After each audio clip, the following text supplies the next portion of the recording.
To cash on delivery using the Purple app, start by opening the app and navigating to the main menu. From there, select the Cash on Delivery option and choose the amount you want to withdraw. The Purple app allows you to withdraw cash from your account at various retail locations without using an ATM. Once you have selected the amount, review the transaction details to ensure everything is correct. You will then receive a unique barcode that you need to present at the retail location.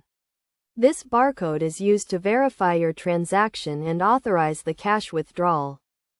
To complete the transaction, go to a participating retail location and let the cashier know you want to make a cash on delivery withdrawal using the Purple app. Show them the barcode on your phone and provide any required identification. The cashier will then verify the transaction and hand over the cash.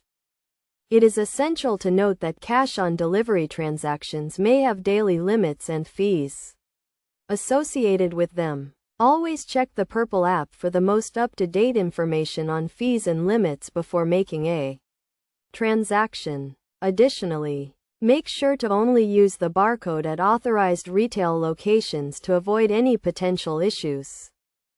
Best practices for using the Cash on Delivery feature include keeping your phone and account information secure, being aware of your surroundings when making a transaction, and only using the feature at reputable retail locations. By following these steps and guidelines, you can safely and easily use the Purple app to cash on delivery.